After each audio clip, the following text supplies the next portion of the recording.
విశాఖలో ఘనంగా 10వ అంతర్జాతీయ యోగా దినోత్సవం. దీనికి విశాఖ ఎంపీ భరత్ ముఖ్య అతిథిగా హాజరయ్యారు. ఎంపీ భరత్ మాట్లాడుతూ యోగా వల్ల శారీరక ఆరోగ్యంతో పాటు మానసిక ఆరోగ్యం కూడా లభిస్తుందని తెలిపారు. ఈ టాపిక్ మీద ఆలోచించడానికి ఒక అవకాశం ఉన్న వాళ్ళందరినీ రిక్వెస్ట్ చేశారు. చాలా మంది ఇక్కడ స్టూడెంట్స్ కూడా ఉన్నారు. ఈ కాలంలో వెస్టర్నైజేషన్ ఎక్కువైపోతుంది మన సమాజంలో. స్మార్ట్ ఫోన్స్, సోషల్ మీడియా ఎన్నిటి వల్ల ఏంటి అంటే మన చరిత్ర ఏంటి, మన ప్రాక్టీసెస్ ఏంటి అనేది చాలా వరకు మనం కోల్పోతున్నాం. వెస్టర్న్ మెడిసిన్ కూడా ప్రపంచవ్యాప్తంగా ఓవర్టేక్ చేయడం వల్ల Indian medicine, Indian practices, Indian rituals, వాటిలో ఉన్న విలువ ఏంటి, వాటిని డాక్యుమెంట్ చేసుకుని సైంటిఫిక్గా ప్రాపగేట్ చేసే అవకాశాలు మనం చాలా వరకు మిస్ అయ్యాం. చాలా సమస్యలు ఇవాళ మానసికంగా, శారీరకంగా ఎవరైతే ఇబ్బందులు ఫేస్ చేస్తున్నారో డాక్టర్ల దగ్గరికి వెళ్ళి మందులు తీసుకుని రకరకాలు చేసిన తర్వాత కూడా వాళ్ళు ఏ రిలీఫ్ పొందినప్పుడు ఎవరో ఒక యోగా గురువు దగ్గర లేదా ఎవరి దగ్గరకో ఒక ఆయుర్వేద చేసే వాళ్ళ దగ్గరికి వెళ్తే ఊహించిన విధంగా వాళ్ళు కోలుకుంటున్నారు.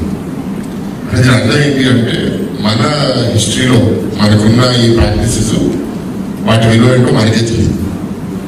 ఇందాక యూఎన్సీ కమిషనర్ గారు మాట్లాడుతూ చెప్పారు, ప్రపంచవ్యాప్తంగా యోగా చాలా మంది వాడుకుంటున్నారు, కానీ మనం ఎంత మాట్లాడాలి మనం అంత మాట్లాడట్లేదు.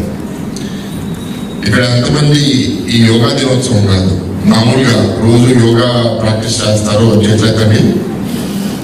ఏదైనా చెప్పండి, అబద్ధం చెప్పాల్సిన అవసరం లేదు. ఒక 10 మంది 15 మంది ఉన్నారు. ఓవరాల్ హాల్లో 300 మంది ఉన్నారు. So this is the problem. So మీ అందరినీ కోరేది ఏంటి అంటే, అందరు కాదు కానీ ప్రత్యేకంగా కొందరు ఎవరు దీంట్లో వాల్యూ చూస్తారు. ఈ ఒక్కరోజు చేయడం కాదు, రోజు చేయండి. దీని గురించి బాగా తెలుసుకోండి, లోతులోపలికి వెళ్ళండి. తెలుసుకున్న తర్వాత మీరు 10 మందికి అది ప్రాపగేట్ చేయండి.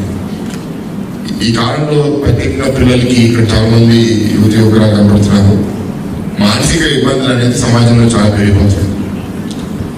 సోషల్ మీడియా అలవాటు అయిపోయి ఫోన్లే మన బెస్ట్ ఫ్రెండ్ అయిపోయి. ఇప్పుడు ఇంకో పాప అక్కడ వీడియో తీస్తుంది, తప్పేం లేదమ్మా, నేను కాదనట్లేదు.